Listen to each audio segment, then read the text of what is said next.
আমরা সবাই সংসারে বিভিন্ন কাজ করে থাকি। সেই সংসারের কাজগুলো হয়তো একই, কিন্তু টেকনিকটা আলাদা। আজ এই ভিডিওতে দেখতে পাবে ইলিশ মাছের দই ইলিশ রেসিপিটা আর ওদিকে সাংসারিক কিছু টিপস। চলো তবে দিনটা শুরু করা যাক। নমস্কার, আমি রিঙ্কু। আমার এই ছোট্ট পরিবারের সমস্ত বন্ধুদের জানাই সাদর আমন্ত্রণ। আশা করছি তোমরা যে যেখান থেকে আজকের ভিডিওখানি দেখছো বেশ ভালো আছো, আর আমিও ভালো আছি। তোমাদের সাথে করে নিয়ে আজকে আমি রবিবারের দিনের ব্লগটা শুরু করছি।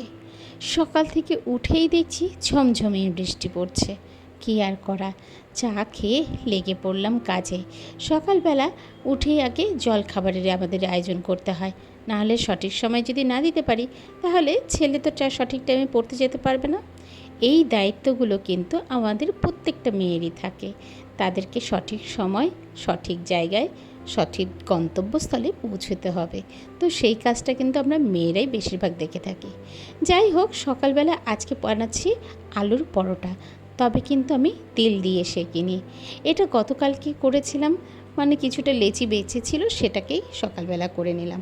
আর ওদিকে শাশুড়ি মা সকালবেলা চা খেয়ে চলে গেছেন পুজো দিতে। এদিকে সমস্ত ঠাকুরদের ফুল বেলপাতা দিয়ে সুন্দর করে সাজিয়ে তিনি পুজোটা কমপ্লিট করে ফেলেছেন। এই কাজটা যদি হয়ে যায় যেন বাড়ির অর্ধেক কাজ হয়ে গেছে। ইতিমধ্যে কিন্তু আমার ঘর বাড়িও মোছা হয়ে গেছে, আর হাজব্যান্ড বাজারে চলে গেছেন। কি এনেছে চলো দেখাবো। তার আগে রান্নাঘরের যে কাউন্টার টপটা আছে সেটাকে পরিষ্কার করে নিলাম। এর মাঝখানে অনেকটা সময় কেটে গেছে। হাজব্যান্ড স্নান করে নিয়েছে এবং তারপরে কিন্তু ঠাকুর পুজো দিয়ে এসে তারপরে কিন্তু এখানে সবজিটা কেটে দিয়েছেন। আর ও এই কাজটা করে দেয় বলে না আমার রান্না করতে কিন্তু অনেকটাই সুবিধা হয়। যেহেতু ওই জায়গাটা বসে সবজি কেটেছে, তাই সাথে সাথে ও সেই জায়গাটাও পরিষ্কার করে নিল। এইটুকু টুকটাক কাজে আমাদের কিন্তু আমরা প্রত্যেককে হেল্প করি। আমার দেওর থেকে শুরু করে আমার শাশুড়ি মা প্রত্যেকেই। আজ চিংড়ি মাছ ভাজা খাওয়া হবে, অন্যদিকে ভাঙাচোরের শুক্তো করব। তো তার জন্য কিন্তু আমার কাটাপোনা মাছের মাথা আগের দিন আনা ছিল, তো সেটাকেই দিয়ে ভাঙাচোরের শুক্তো করব। আর এনেছে ইলিশ মাছ।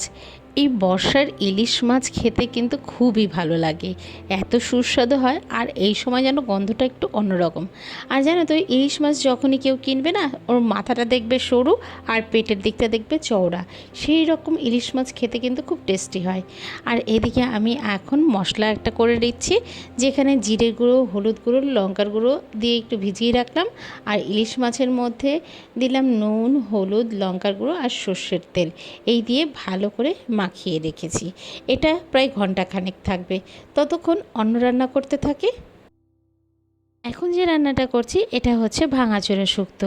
এই ভাঙাচোরা শুক্তোর রেসিপি আমার ব্লগ ভর্তি মনে হয় থাকবে, কারণ প্রায় সময় আমার করা হয়। আর আমার বাড়ির লোক মেনলি খেতে এটা খুব ভালোবাসে। যদি একদিকে বিভিন্ন সবজি পড়ে, যেমন ঝিঙে, বেগুন, আলু, কাঁচকলা, মোটামুটি পেঁপেও পড়তে পারে, এই দিয়ে করা হয়। তো আর প্রত্যেক কটা জিনিস কিন্তু পেটটাকে ঠান্ডা করে। আর লাস্টে যেই কিনা একদম যখন এরকম পর্যায়ে আসবে তখন দেবো একটু আদা বাটা, নুন, মিষ্টি, আর ওদিকে কাঁচা সর্ষে তেল। এই যে বাটিতে তুলে রাখলাম ছেলের জন্য। ও না মাছের মাথাটা খুব একটা ভালোবাসে না, ছোটোবেলায় কিন্তু খেত, যেই বড় হয়েছে না তখন আর মাছটাকে খুব একটা ভালোবাসে না। বেশিরভাগ সময় তাকে ডিম দাও। যাই হোক, কী আর করা যাবে। ওর জন্য তুলে রেখে তারপরে যে মাথাটা যেটা ছিল সেটা আলাদা কড়াতে ভাজলাম, ভেজে তারপরে কিন্তু ওটার সাথে দিলাম। আর এদিকে চিংড়ি মাছ এখন ভাজছি।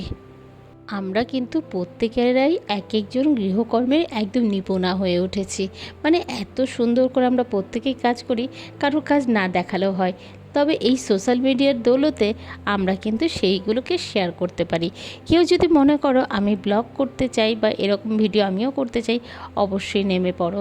তবে হ্যাঁ, একটাই যেটা আমার অভিজ্ঞতা বলে, তুমি যদি শুরু করো নতুন একটা চ্যানেল ক্রিয়েট করে তারপরে শুরু করবে, সেটাতে কি বলো তো অনেকটা ভালো হবে। আর চলো, আজকে একজন ভিউয়ার্স দিদি, যিনি আমাকে খুব সুন্দর করে প্রায় সময় কমেন্ট করেন, তার একটা কমেন্ট তোমাদের সাথে শেয়ার করি। আমার এক ভিউয়ার্স আমাকে কমেন্ট করেছেন, যার নাম রোজিনা হাবিব ব্লগস। তিনি বলেছেন, অনেক সুন্দর সুন্দর কথা বললে, মনটা ভরে গেল, মনোযোগ দিয়ে শুনলাম, এগিয়ে যাও, পাশে আছি। খাবারের থালা দেখে ওনার নাকি জিভে জল এসে গেছে। বন্ধু, তোমাকে আমার বাড়িতে নেমন্তন্ন রইল, তুমি আমার বাড়িতে এসে যে কোনো সময় এসে খাবার খেয়ে যাবে। এই রান্না করতে কিন্তু আমার বেশ ভালো লাগে। যাই হোক, চলো এবার মূল রান্নায় চলে আসি, যেটা হচ্ছে দই ইলিশের রেসিপি। এখানে একটা মিক্সির বাটিতে আমি দই, চিনি, কাঁচা লঙ্কা, সামান্য কিশমিশ আর দিয়েছি নুন মিষ্টি, এই দিয়ে একটা পেস্ট করে নিয়েছি, ঘন করে পেস্ট করে নিয়েছি। তারপর সমস্ত মাছটাকে এরকম দই দিয়ে মাখিয়ে কিছুক্ষণ রাখবো। এরপর কড়াতে কিন্তু আমি অলরেডি উচ্ছে ভাজছি, ওদিকে ভাত বসিয়ে দিয়েছি। তাতে কি বলো তো, মাছটা আরও কিছুক্ষণ ম্যারিনেট থাকবে। এই দই ইলিশের রেসিপিটা কিন্তু আমি একটু বাদে বাদে তোমাদের সাথে শেয়ার করছি। চলো এবার শুরু করে দিই দই ইলিশ। কড়াতে সর্ষের তেল দিয়ে তাতে জিরে ফোড়ন দিয়েছি, সাথে শুকনো লঙ্কা, তেজপাতা আর বাটিতে যে মশলাটা ভিজিয়ে রেখেছিলাম, যেখানে জিরের গুঁড়ো, লঙ্কার গুঁড়ো, হলুদ গুঁড়ো আর নুন মিষ্টি এই দেওয়া ছিল, সেটাকে দিয়ে আগে ভালো করে কষিয়ে নিলাম। এদিকে আমার হাজব্যান্ড এসে কাশ্মীরি লঙ্কার গুঁড়ো দিয়ে আসলো। আর তারপরে মশলাটা যেই তেল ভেসে এসেছে, কিছুক্ষণ জল দিয়ে কষানোর পর তারপরে মাছগুলোকে আলতো করে এভাবে করে সাজিয়ে দিচ্ছি। আর তারপরে সমস্ত যে গ্রেভিটা ছিল দইয়ের, সেটাও দিয়ে দিলাম। আর এখন না খুব সাবধানে কাঁচা অবস্থাতেই আমি একটু উল্টে দিচ্ছি। অনেকে পারে এরকম কড়াটাকে ঘোরায় আর তারপরে মাছগুলো নাকি উল্টে যায়, আমি ঠিক সেটা আবার পারি না। যাই হোক, আমি যেটা পারি, যেভাবে পারি সেইভাবেই আমার সংসারের কাজগুলো করি, তাতে আমার সংসারে কেউ কোনো রাগ করে না। যাই হোক, এইভাবে করেই কিন্তু আমি সংসার আর আমার নিজের কাজকর্মের দুনিয়ার সাথে ইভেন এই সোশ্যাল মিডিয়াকেও একসাথে ব্যালেন্স করে চলছি। চলো, রান্নাবান্না প্রায় কমপ্লিট। মাছটা একটু ভাপে থাকবে, নামানোর আগে শুধু কাঁচা লঙ্কা দিয়ে রাখলাম। এই মোটামুটি রান্না কমপ্লিট হলো। আর এরপর সমস্ত বাড়িঘরকে আরও একবার মুছে নিলাম। আচ্ছা বলো তো, আমি সারাদিনে কতবার রান্নাঘর থেকে ডাইনিং মুছলাম? 3 বার। আমার দেওর মুছেছে একবার, আমার হাজব্যান্ড মুছলো একবার, আর আমি আবার মুছলাম। চলো, ইতিমধ্যে কিন্তু আমার স্নান কমপ্লিট। আর যে জামা কাপড়গুলো মেলে রেখে গেছিলাম, সেগুলো কতটা শুকিয়েছে তাই দেখছি। এই বর্ষায় আরেকটা টিক্স যেটা আমি ব্যবহার করি, কমফোর্ট দিয়ে জামা কাপড়গুলো বেশ কিছুক্ষণ ভিজিয়ে রাখি, তারপরে চিপড়ে মেলে দিই। আর চলো এবার রান্নাগুলো দেখিয়ে দিই। প্রথমে দেখালাম উচ্ছে ভাজা, তারপরে দেখালাম ভাঙাচোরা শুক্তো, যেটা ইলিশ মাছের মাথা বা মাছের মাথা ছাড়া। তারপরে এটা হচ্ছে চিংড়ি মাছ ভাজা। অন্যদিকে আগের দিনের ডাল রয়েছে, লেবু, আর এটা হচ্ছে মাছের মাথা দিয়ে ভাঙাচোরা শুক্তো। আর এই যে ডালটা দেখতে পাচ্ছ, এটা কিন্তু গতকালের মুগ ডাল। আর একটা বাটিতেও পেঁয়াজের ডাল রয়েছে, ওই বাটিটায়। আর এইভাবে করে কিন্তু আমি ব্যালেন্স করি। চলো এবার হচ্ছে দই ইলিশটা দেখাই। বন্ধুরা, তোমরা একবার ইচ্ছে করলে এই দই ইলিশটা ট্রাই করে দেখো, কেমন লাগলো অবশ্যই কমেন্ট করে বলে দিও। আর সবসময় মাথায় রাখবে, এখানে কিন্তু নুন আর হলুদ এবং মিষ্টির পরিমাণটা যেন ব্যালেন্স থাকে, তবেই স্বাদ আসবে। চলো এরপর তোমাদের সাথে দেখা হচ্ছে দুপুরবেলা খাওয়া দাওয়ার পর। এই যে রায়তা বানাবো, শসাটাকে গ্রেট করে নিয়েছি আর দইটাকেও ফেটিয়ে নিয়েছি। আর এর মধ্যে মশলা হিসেবে দিলাম বিট নুন, একটুখানি গোলমরিচের গুঁড়ো আর চাট মশলা। এই দিয়ে ভালো করে মিক্সিং করে 4 বাটিতে বেড়ে নিচ্ছি। মানে শাশুড়ি মাও খাবে, দেওর খাবেন, আর এদিকে আমরা 3 জন খাবো। এই মোটামুটি 4টে বাটিতে দিলাম, কেন ছেলেকে আমার থেকেই খাইয়ে দেবো। আজ শ্রাবণ মাসের 2 তারিখ, তো ভাবলাম চলো আজ থেকেই ভোলে বাবার নাম বলে আমি চুড়ি পরে নিই। আমি গত 3 বছর ধরে কিন্তু এইভাবে এটাকে পালন করে চলছি।